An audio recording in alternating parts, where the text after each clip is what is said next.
Good morning, everyone, and welcome to Coffee Talk. Today is June 11th.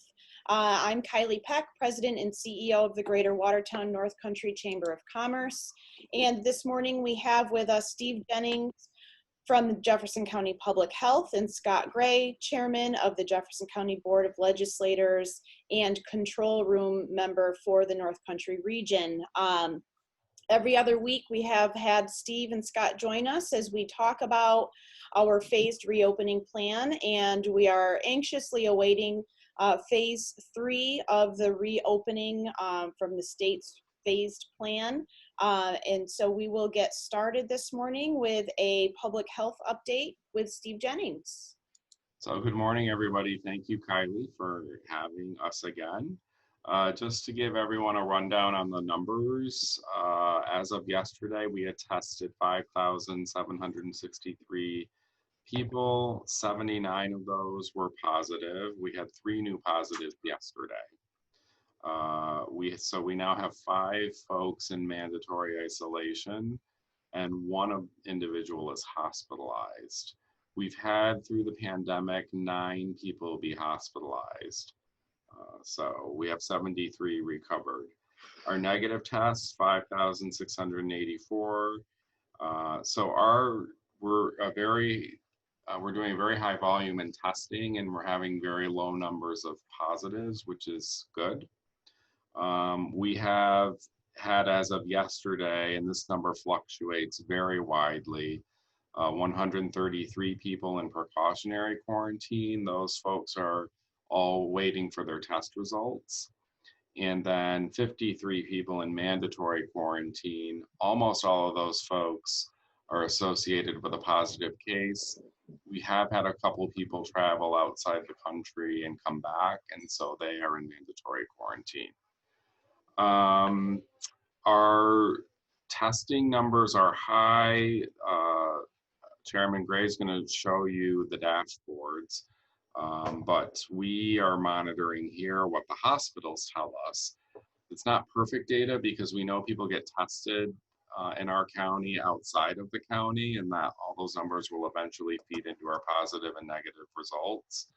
But from the numbers that the 3 hospitals sent to the reference labs, a 7-day average was 261 yesterday. And we need to do 110 or more for Jefferson County. So we're doing very well on that front. We've had another major piece that's being followed in the dashboard are deaths, and Jefferson County has had no deaths from COVID-19. Just sort of a lay of the land, sort of some contextual pieces around the data. We've been testing nursing home workers twice a week. That's now going to shift to once per week, recommended by the State Health Commissioner. Day camps are slated to open June 29th, and guidance will be forthcoming on that. You may have heard on the news over the weekend that some counties were sort of revolting in terms of using the software system called CommCare, which is how we're doing contact tracing that the state put out. Jefferson County is using CommCare. We see the value of it. It's a new system, and so there's glitches, but those are being worked through. And we really, the purpose of CommCare is to predict when we're going to see a spike, and to be able to input all of our contact tracing data in terms of contacts to positives, and sort of have a way to map and make predictions on disease. Right now, we don't have that. We have paper and we have spreadsheets that we create, but nothing in a central database. Or until CommCare came, we had nothing in the central database. So I'm sure the State Health Department is frowning upon counties saying they're not going to use it, but we are using it, and I'm sure eventually everybody will be online using it. It'll be a requirement. In line with predicting, we've also been approached by Syracuse University, SUNY Upstate in Syracuse, and the state Environmental Science College about testing wastewater for COVID-19 presence. This has been a system that's been starting to be used in other parts of the United States. It has been used in Europe, and it's been very effective at predicting when an outbreak will come, because people shed virus and it gets into the wastewater, and you can use it to predict if a wave is coming for an outbreak. So we're very interested in that, and hopefully we'll be working with them on that in some capacity. And preliminary discussion has centered on even just testing the wastewater at the City of Watertown treatment facility, because that facility serves about 55,000 people. It serves the city, but it serves all around the city as well. So stay tuned for that. You've heard probably in the news, there's an increase in overdose activity. We're questioning whether there's a tie to the COVID-19 pandemic with this activity. We're looking at that very closely and trying to come up with solutions, and we're developing some messaging, some campaigns that are going to be out about that very soon. We also have a meeting of our Alliance for Better Communities Tuesday, and I think Kylie's letting folks know about that. You're all invited. We're going to have a speaker. His name is Michael Carpenter. He runs a company up in Plattsburgh, and he has had a lot of success in employing recovering people and helping them to get through recovery. And he's actually talked to us before, but we're going to have him back again, especially in these times. And it's going to be through Zoom, so you all are invited. And we can get, once we have the connection to that, I'm not sure if Anita already perhaps sent it, Kylie, but I can make sure that gets to you so we can get out to the membership.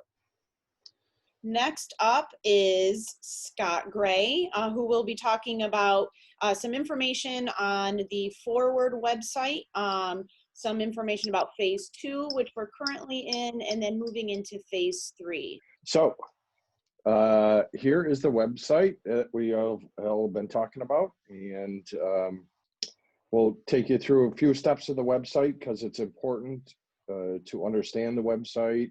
It's a reference guide to many businesses that are opening and continue to open.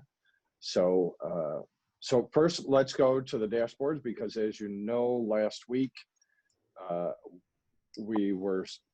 couple weeks ago, we were on the Coffee Talk, and I think I told you that we would be opening Friday without any problem, and we ended up with a slight variation to that, but things worked out well, and hindsight as it is, it was really for the better, because in that period of time where we had a bit of a glitch getting open, the metrics were redesigned. So it really, in the long run, was the right thing. The execution probably needed a little bit more polish, but be it as it may, we are moving forward successfully through phase 2 and on our way to phase 3. So, but let's go through some of the evolving metrics that we're looking at. And first we'll go to, where you at there, positives.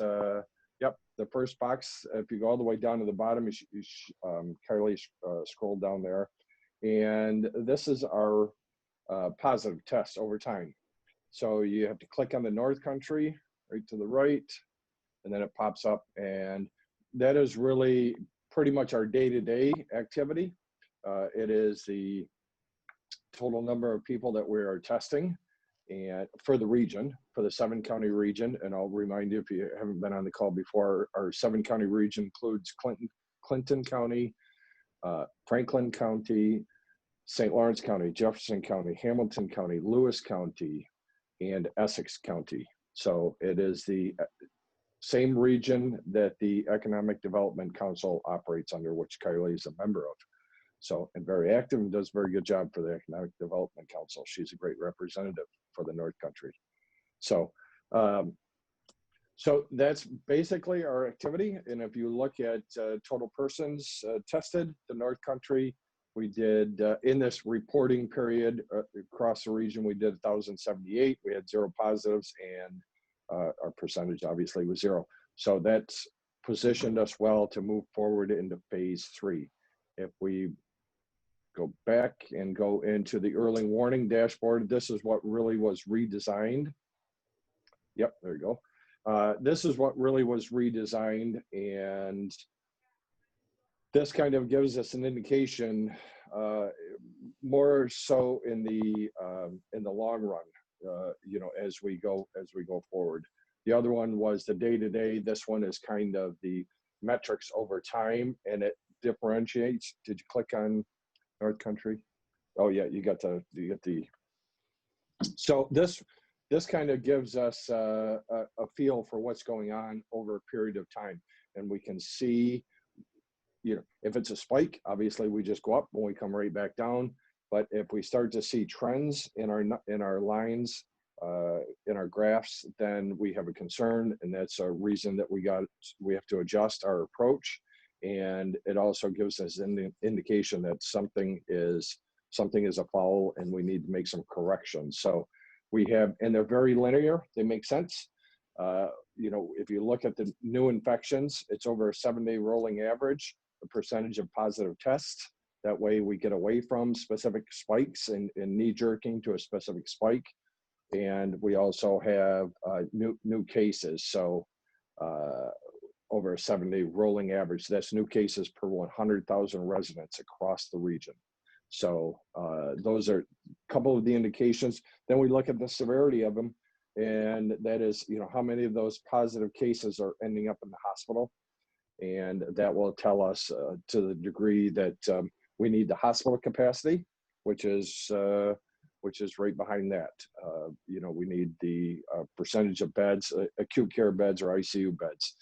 The contact testing and tracing basically sets up the rest of the metrics right across the board. So we do testing, tracing if necessary, if we're coming up with positives, and then we look at the infection, the rate of infection, the rate of new infections, the rate of the spread, the severity, and then we conclude with the hospital capacity. So it's really, it's very linear, it's very logical, and it is going to allow us to continue to manage this virus that still has no vaccination and you know, no medical means to treat it. So it's going to allow us to coexist, our economy fully opened, and you know, treat and coexist with the virus that's out there. Kylie, was there any questions for Steve before we go too far? I don't see any that have come in. Okay, good. Just wanted to double check. So that's pretty much where the metrics were redesigned, and you know, for good reason. So as we collect more data, we're able to assimilate it, and it basically tells a bigger picture. So we're able to see what's going on, and that's going to be critical as we go forward. So as we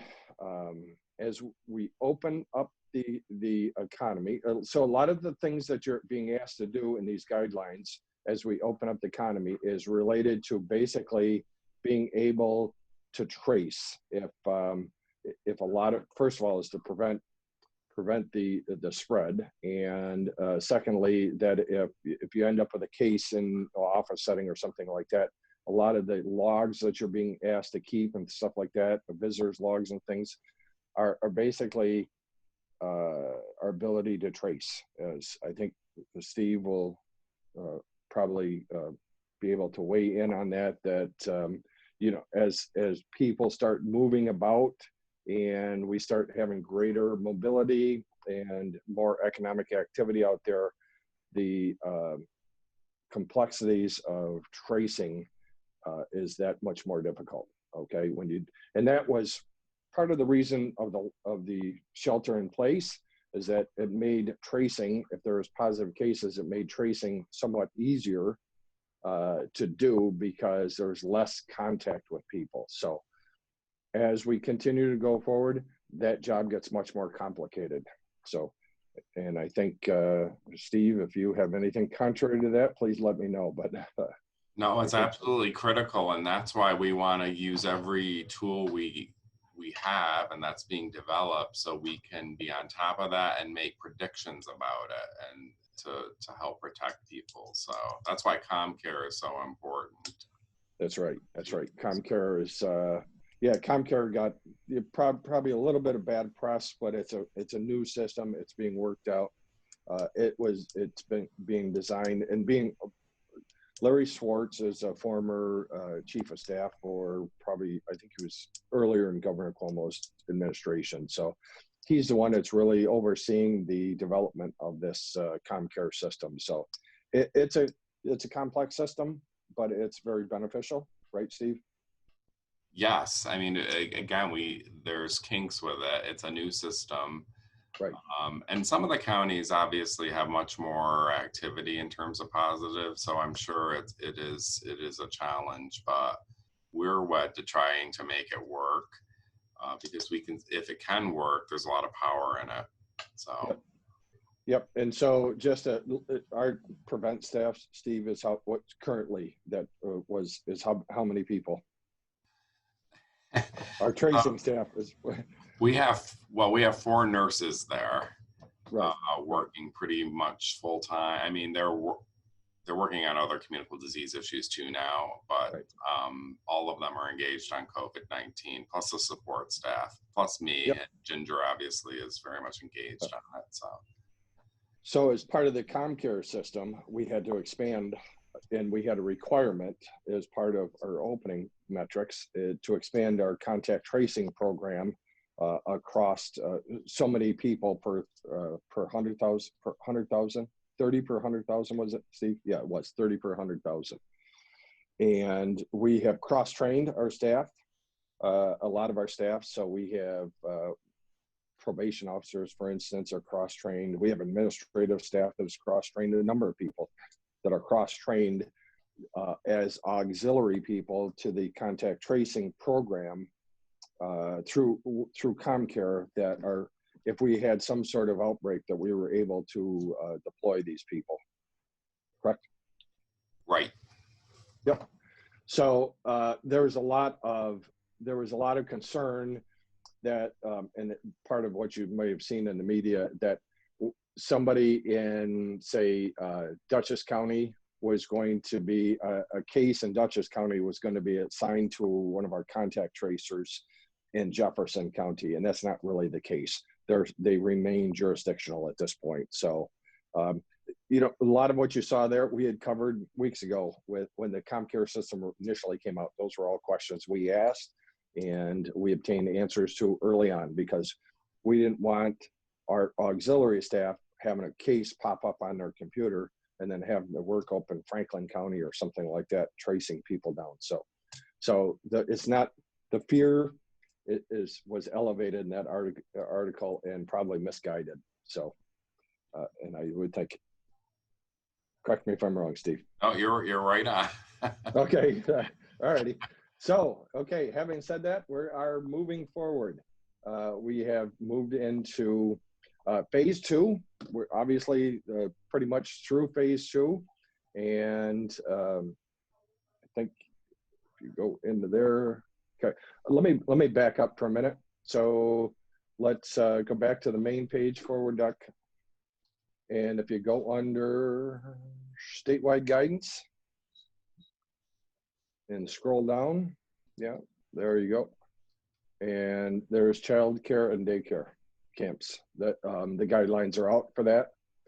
You'll see other items, religious funeral services. I think religious and funeral services needs an update. I'm not sure, because of the executive order broadening that the amount of people there. But you'll see a number of activities that are statewide. And so those are all, so we do have day camps up. So phase 2 Beautiful. Yep, there we go. Okay, so everybody knows phase two by now. Offices, real estate, essential phase two in-store retail, vehicle sales, leasing, rentals, whatever, retail, rental, repair, recovery, cleaning, commercial building activities, all of those, hair salons, barbershops, everybody's heard about those. So all of those have guidelines that you need to be familiar with. And then you'll see the second bar under each one of those says read and affirm the details. We need a positive affirmation, and we receive those daily from the state of all the businesses that have affirmed that they have read the guidelines and understand them. And then below that is the safety template.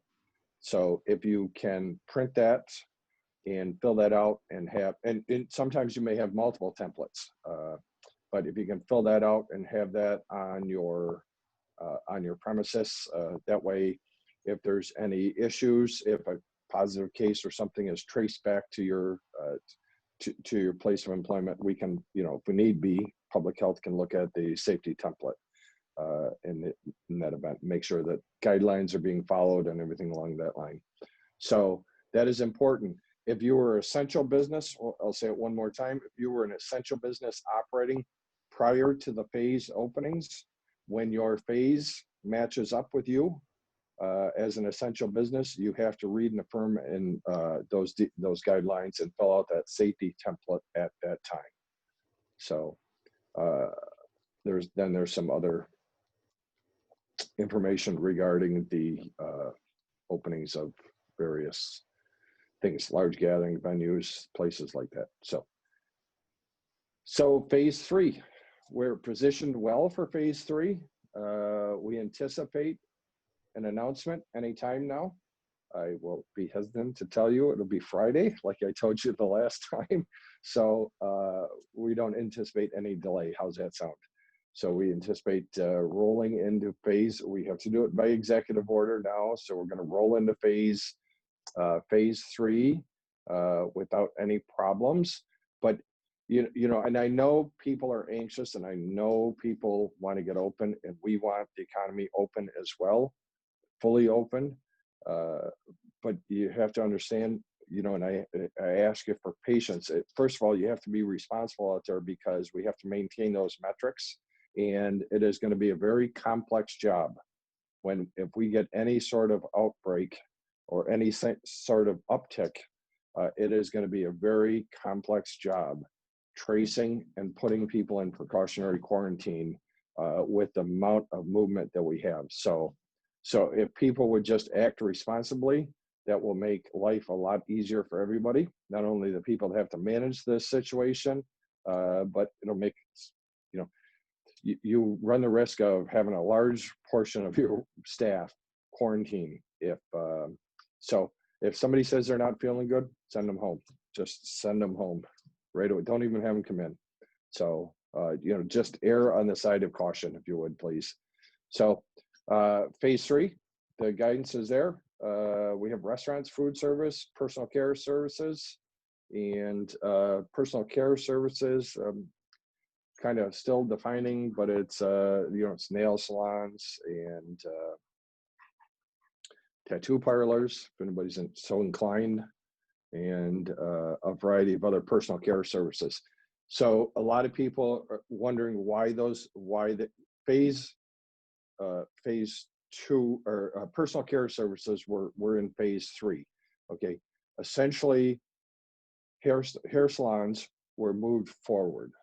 Okay, yep, there you go. There's some of the activities in there, and you can go in the business lookup tool. If you go in the business lookup tool on the site, that is very helpful to knowing what's the status of your business is. You just put in your code.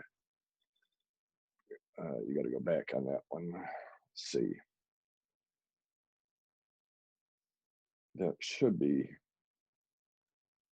Yeah, if you go into phase two, Kylie, you'll see it right there. I don't know. It's probably on phase three. Right there. See it right there. Yep. Business lookup tool. that is good. So you just, to get started, you go there, you put in, scroll down to Jefferson County.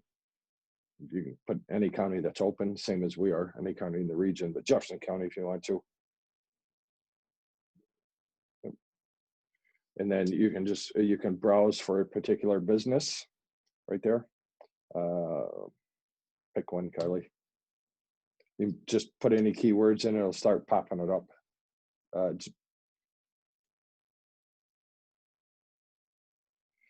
So, and that, so, right, that'll tell you currently closed.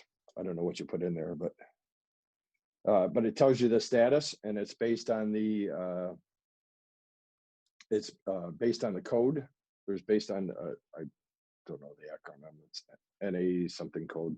So in any event, you're way ahead of me, but that will tell you the status of your operation or somebody's operation. So we, that is pretty much the website there. I forgot what I was saying there. And so we moved hair salons up into phase 2. That's what I was telling you. We moved hair salons up into phase 2. And basically that was, don't think of everybody else as being penalized. Think of it the other way. The hair salons were put forward as a trial period to try to see how close interaction with people in a nature like that would, and what our metrics would do, how our metrics would respond to close interaction. So it wasn't the fact that a lot of those businesses were being penalized by being held back. It was more the sense that, you know, we brought hair salons forward. There was, you know, obviously everybody wanted a haircut and wanted their hair done, and so that's what we did. That's what happened there. So, and it has worked out. It's proven. We've run a couple of trial things through there, testing and occupational testing, and we have figured out where some glitches are with some occupational testing, some surveillance testing, if you will. We've worked those processes out. You've probably seen me on saying that we need a state website. I'm happy to tell you that the state website is or state testing site is very expensive to set up. So we have worked out a public-private partnership with Samaritan Medical Center that will be brought forward for testing, and it really is the best scenario because it's the least expensive model for our taxpayers, and Samaritan does an outstanding job providing the testing and the coordination behind the scenes too. So they're just doing a phenomenal job, and it's the right place to do it. So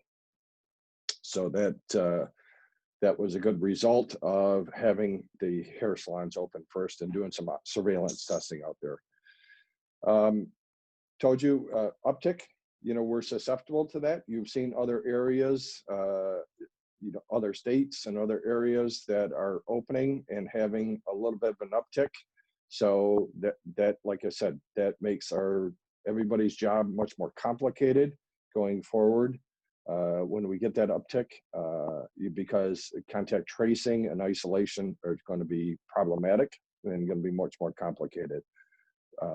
So I think I know, yeah, Steve jumped off, but so we and just to let you know that, I mean, we presently have a positive case out there that has kind of gone off the radar. So that's how complicated this gets when we start opening up the movement. So we have concerns there.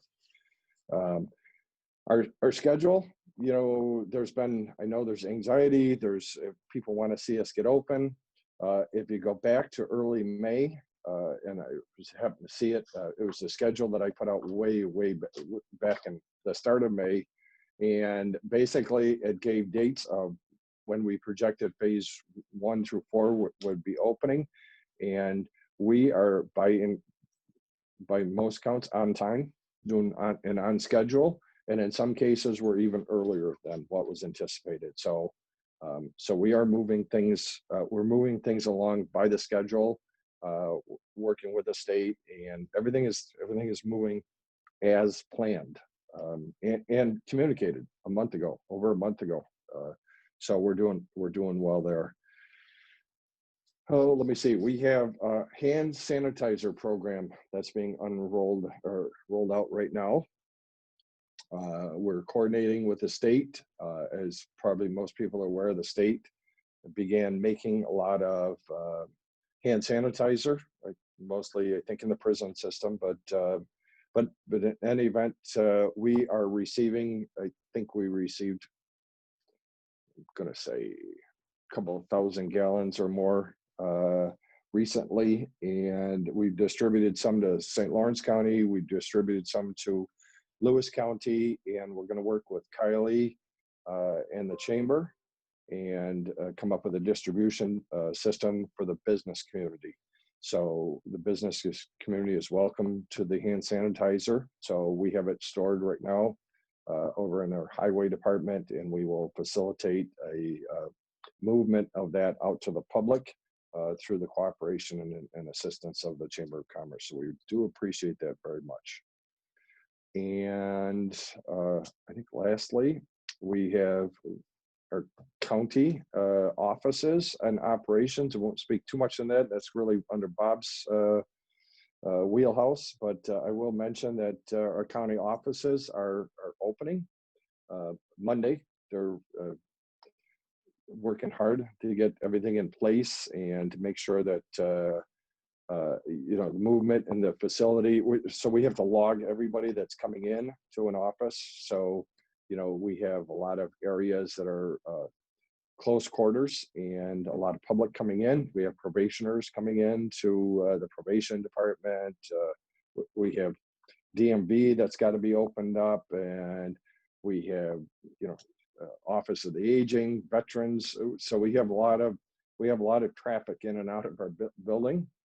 We plus DSS, and we are a human services, you know, organization. So we have a lot of traffic, and we have to prepare for that. Plus, we also have to prepare for our workforce coming back.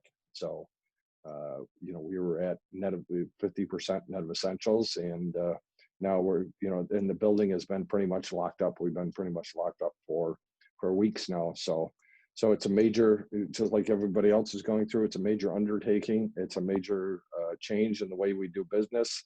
But again, it's necessary. So I think I have covered everything. All right. Thanks, Scott. We have some questions coming in. Have Sure. you word from the governor's office if there will be detailed guidance given for the ramping back of gatherings and events, similar to the guidance given for businesses to reopen under New York Forward? Yeah, that's a good question. That is essential gatherings is a separate executive order. So some of these issues are executive orders were done differently. Like for instance, bars were closed under a different executive order. So that executive order has to be changed before things like that can happen. Essential gatherings. So there was a lot of talk of graduations, right? So, and we've been advocating to the state, which is our job every day, and we're on the phone with them every day and through conference calls and advocating on your behalf. We advocated for restaurants, outdoor seating to open. It opened early, so we're happy about that. Outdoor gatherings, they put in 150. So churches were another thing. We got churches open to 25% capacity. What we're trying to do now is advocate that we remove the labels for these situations. That, you know, if we say outdoor gatherings are limited to 150, okay, let's stop it there and not say it's necessarily just for graduations. If you can put 150 people in for this event, the graduation event, you can put 150 people in for another event. So that is the first step. I don't anticipate that really probably turning up too much for another few weeks. So, you know, keep in mind that when we do something like that, we have to see what the results of that move are. And we have to have time to see if there's any change in our metrics. So there's got to be some spacing between these openings. We just can't go from zero to 100 instantly like that. We have to space them out some.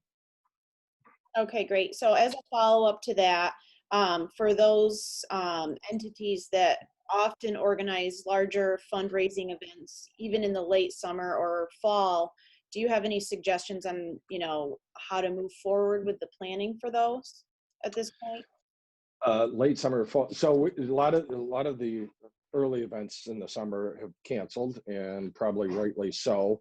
Uh, right now, you just have to have alternative plans. If you move, I would say move forward with planning. If you're really a large gathering, we've had fireworks in various villages, and we have just, you know, strongly advised that those are not acceptable gatherings right now.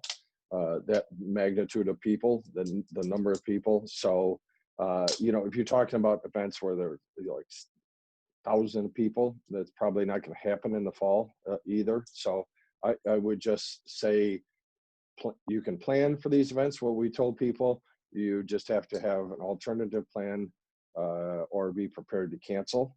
And so if it requires you outlaying any money in order to facilitate that event, I would think twice about it. So. Great, thanks, Scott. And I just want to add, next week on June 16th, Jefferson County Economic Development, with support of the Greater Watertown North Country Chamber of Commerce and the Thousand Islands International Tourism Council, will be hosting an online event. It's about using micro events to create a fun and authentic and safe post-virus environment to attract customers. There's information about that on Facebook. So that's a great opportunity. I'm sure a lot of our businesses that and nonprofits that use events for fundraising could learn a lot from that event. Again, that's next Tuesday. So check that out as well. Make sure you sign up for that if that seems to fit for your business. We do have some other questions. Is there any guidance on hotel pools and fitness centers? I've heard multiple different answers, so we're hoping for some clarity. Yeah, pools are, I don't know if Seabutt's on there, but pools are open. They have been open, I believe. I was under the understanding municipal pools. We have told people municipal pools are open as well. So there is guidance. I think there's some guidance under the beach and lake or beach and oceanfront. But I guess there's more specific guidance coming out to pools in particular. Fitness centers, all fitness centers, my assumption is that they remain in phase 4, and you'll see guidance for hotel fitness centers along with any indoor fitness center to come along in phase 4. So we have been advocating getting the guidance out sooner, and it happened in phase 3. You see, it's been out for several days now. Yeah, that's great. I've got a question about malls in particular. We were under the assumption that they would be able to open in phase 2 at the last minute. That was kind of a surprise, and I've been working with the Salmon Run Mall, of course, to try and advocate for that. Do you have any sense of when that will be allowed to be open? No, we don't. We did do a letter, Jefferson County. I signed a letter along with Ryan McMahon from Onondaga County. He's the county executive there, and I think it's Pacente down in. It is Pacente. I forgot his first name, but he's down in Oneida County, and we did a letter to the governor advocating opening up Destiny and Salmon Run Mall. So we worked with Kyle from Pyramid Company. So Kyle's been great to work with. We've been trying to help him. We've had a number of smaller businesses, interior businesses without exterior entrances in the mall that have been asking to open. And we think the mall has an excellent plan to keep people separated, and they certainly have the wherewithal to make sure that cleanliness and hygiene is maintained in there. So we think they're prepared to open, and they should be open. Great, thanks. What do you anticipate the summer tourism season will look like now with the reopening of the Canadian border pushed to late July? Sorry, my dogs are I got a dog barking in the background. What was it? The border being pushed back. Yeah, how do you foresee the tourism season moving forward with the Canadian border being closed in late July? Yeah, that's going to be problematic.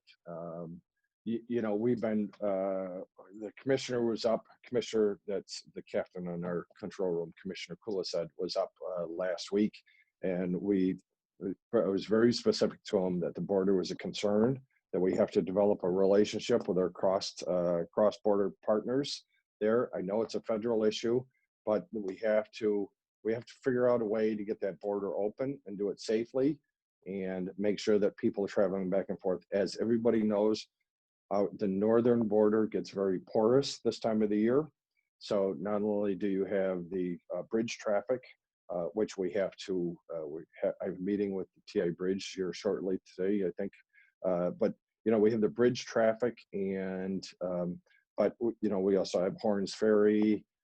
We have just general boating, you know, people that go back and forth just generally by boat. So it is important that we get that border open sooner rather than later. So, and I'm going to text the Congresswoman here shortly, and we're going to get her on the horn too.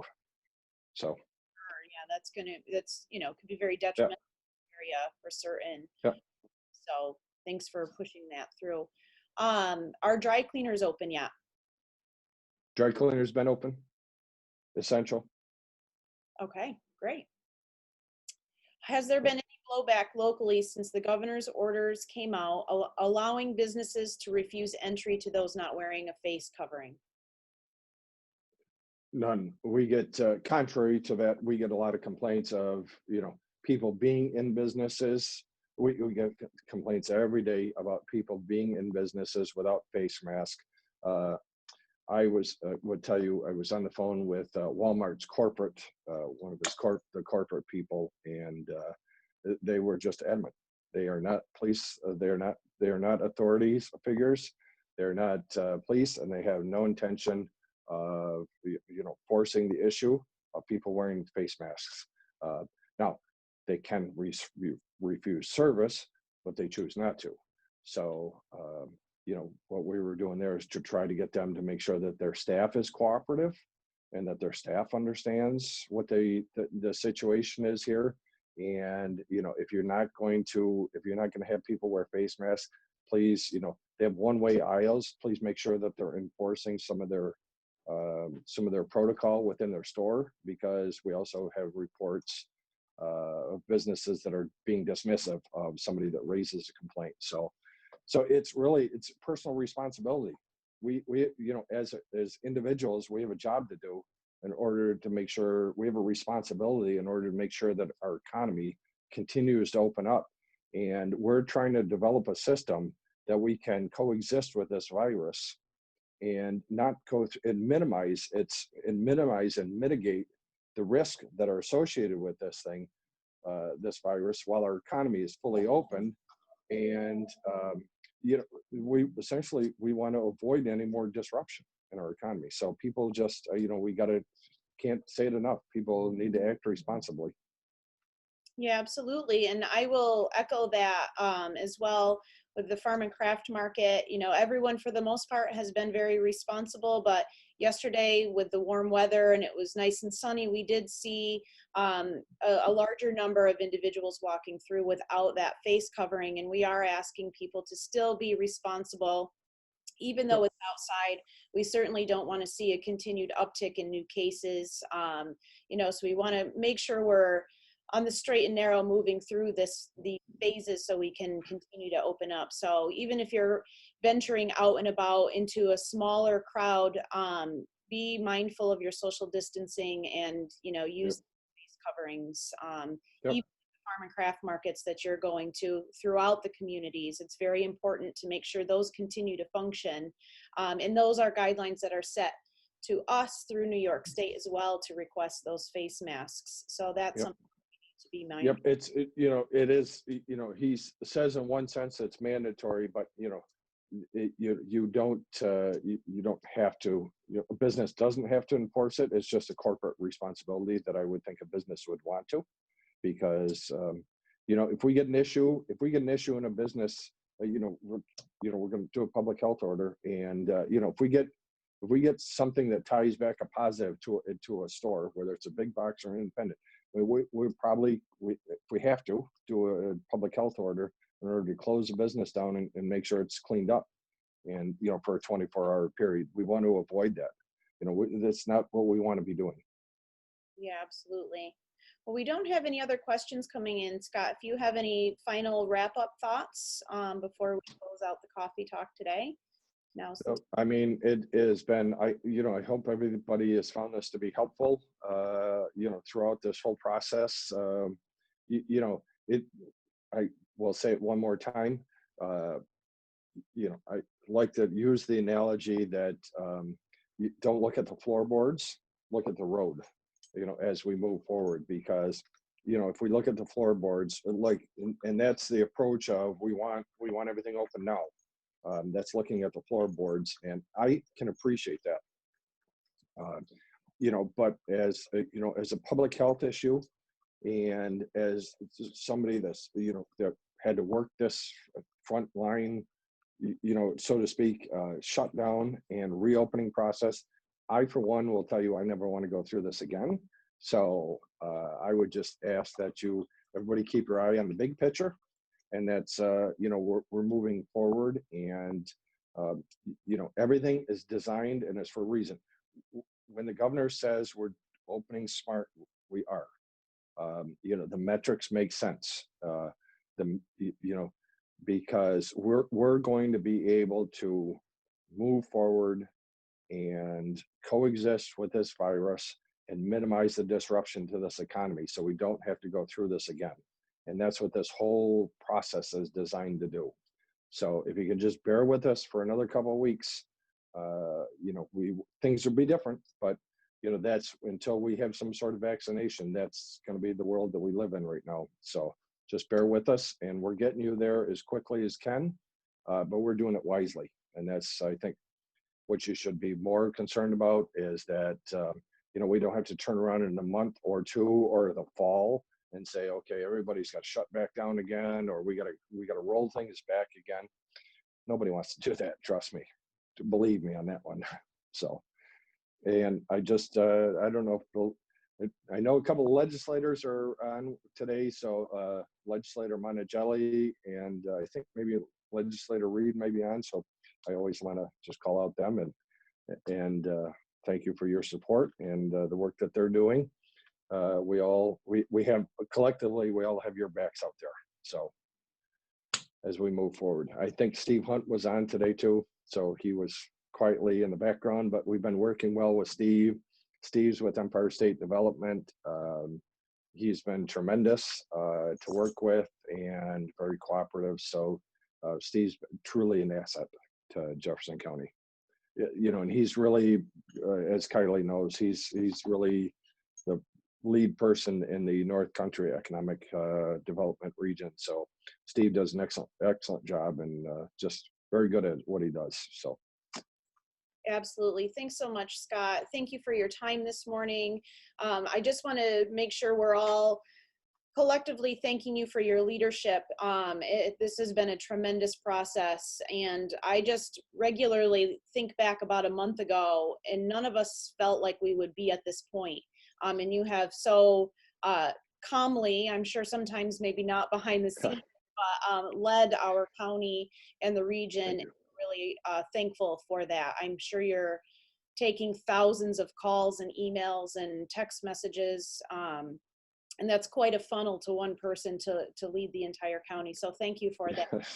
Thank you. My number was being passed around last week prior to restaurants opening up. Trust me, I was ready to snap it right in half. So I'm sure we get through it. I've tried to answer everybody as best I can. We get through it. So just moments are tense, but we're fine. Great. So and our community will be fine too. Yeah, as we move toward phase 3, thank you again, everyone, for joining us this morning, and I hope you have a great weekend. So have a good one. Pleasure. Thank you for having me. Thank you.